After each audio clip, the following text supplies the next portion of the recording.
ಶ್ರೀ ಚಲುಮೆರುದ್ರ ಸ್ವಾಮಿ ಬ್ರಹ್ಮರಥೋತ್ಸವಕ್ಕೆ ಸಕಲ ಸಿದ್ಧತೆ ನಡೆದಿದೆ. ಹೌದು, ಇದು ಚಳ್ಳಕೆರೆ ತಾಲೂಕಿನ ನಾಗಗೊಂಡನಹಳ್ಳಿ ಸಮೀಪ ಇರುವ ಶ್ರೀ ಮುರುಘಾ ರಾಜೇಂದ್ರ ಬೃಹನ್ಮಠದ ಆಡಳಿತಕ್ಕೆ ಒಳಪಟ್ಟಿರುವ ಶ್ರೀ ಚಲುಮೆರುದ್ರ ಸ್ವಾಮಿ ಬ್ರಹ್ಮರಥೋತ್ಸವ ಶುಕ್ರವಾರ ಫೆಬ್ರವರಿ 7ರಂದು ವಿಜೃಂಭಣೆಯಿಂದ ನಡೆಯಲಿದ್ದು, ಗ್ರಾಮ ಪಂಚಾಯಿತಿ ಹಾಗೂ ದೇವಸ್ಥಾನ ಕಮಿಟಿ ವತಿಯಿಂದ ಸಕಲ ಸಿದ್ಧತೆಯನ್ನು ಮಾಡಲಾಗಿದೆ.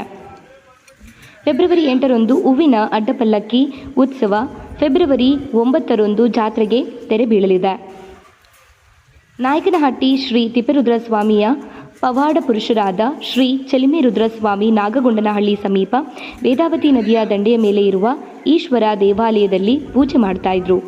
ಇಲ್ಲಿನ ಸುತ್ತಮುತ್ತಲಿನ ಜನರು ನದಿ ದಡದ ಮೇಲೆ ಪ್ರತಿನಿತ್ಯ ದನಗಳನ್ನು ಮೀಸಲು ಬರುತ್ತಿದ್ದರಂತೆ. ಆಗ ಸ್ವಾಮಿಗೆ ದಿನ ದನ ಕಾಯುವ ಹುಡುಗರು ಹಾಲನ್ನು ನೀಡ್ತಾ ಇದ್ರು. ಅದಕ್ಕೆ ಪ್ರತಿಯಾಗಿ ಸ್ವಾಮಿ ತಮ್ಮ ಬೆತ್ತದಿಂದ ಮರಳನ್ನು ಮುಟ್ಟಿ ಪ್ರಸಾದವನ್ನಾಗಿ ಮಾಡಿ ಪವಾಡ ಮಾಡ್ತಾ ಇದ್ರು.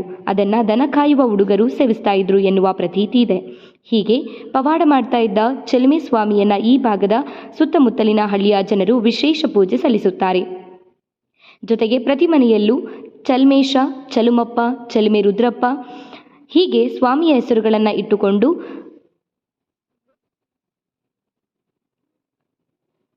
ಇಂತಹ ನಿದರ್ಶನಗಳನ್ನು ಕಾಣಬಹುದು.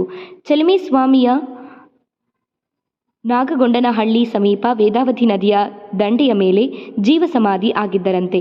ನಂತರವೂ ಅಲ್ಲಿನ ದನ ಕಾಯುವವರು ಸಮಾಧಿ ಮೇಲೆ ದಿನಾಲು ಹಾಲು ಇಟ್ಟು ಬರ್ತಾ ಇದ್ರಂತೆ. ಈ ಹಾಲನ್ನ ಸ್ವಾಮಿಯ ನಾಗರ ಹಾವಿನ ರೂಪದಲ್ಲಿ ಬಂದು ಹಾಲನ್ನ ಕುಡಿದು ಹೋಗ್ತಾ ಇದ್ರಂತೆ ಎಂದು ಇಲ್ಲಿನ ಹಿರಿಯರು ಹೇಳುತ್ತಾರೆ.